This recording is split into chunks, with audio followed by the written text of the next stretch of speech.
our lives, we all want to learn some things.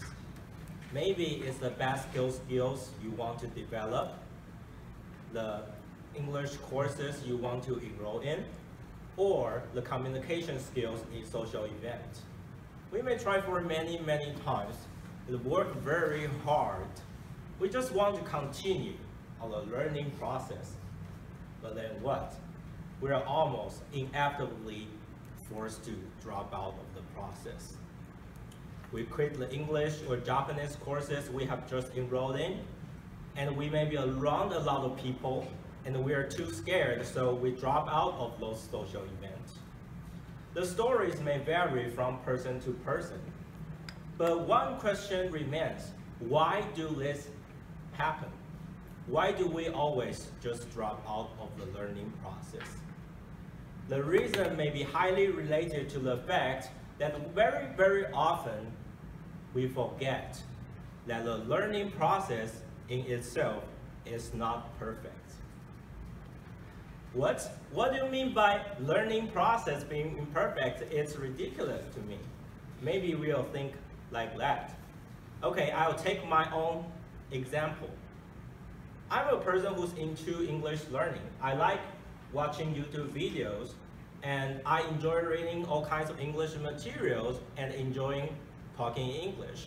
So one day I decided that, hey, since I like English so much, maybe I can subscribe this Time magazine. It's a great way to learn about the knowledge of the Western world, and it's cheap now. So I bet I'll be reading it with fun all the time. And I did that, exactly that. And guess what? I wasn't reading them with fun at all. In fact, tons of Time magazine just pile up in my dorm. So why do all this happen?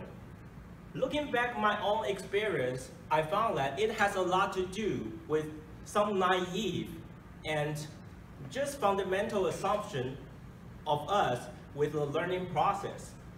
We think just because we're interested in doing something, it should be peaching, it should be full of butterflies and flowers.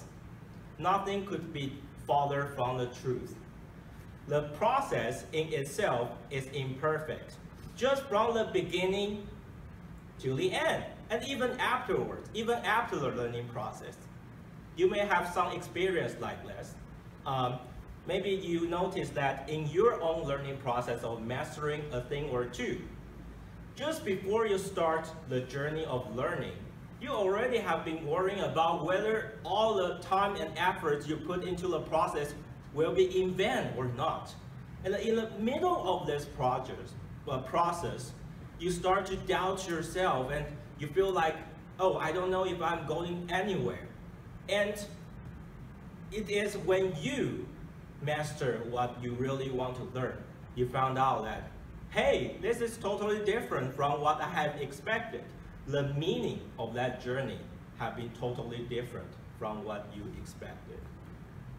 So this is why I say this process is very imperfect. Just in every single step of the process, we are to be caught off guard and to be shocked. And what if you have a very naive assumption that, oh, all things will just be fine and will be what I expected?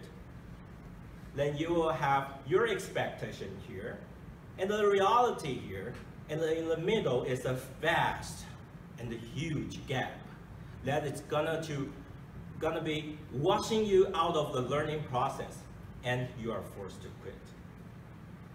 Let's go back to my example. What can I do instead to keep on my own learning process? It is to understand it doesn't really matter that much whether or not I like reading English or not. The learning process will always be imperfect. So I'm also a part of that imperfection. So sometimes I'll be lazy, I'll be surfing a lot on the internet, just not reading my Time magazines. And that's okay. Why? Because the nature of learning process is imperfect. And today I'm giving an English speech here, right? Yeah. And do I like giving an English speech? Of course I like it. I love it. I love it so much. But do I hate it? Yes, sometimes I hate it. And that's exactly the imperfection of the learning process I'm trying to convey here today. Thank you for your listening. Back to the content master.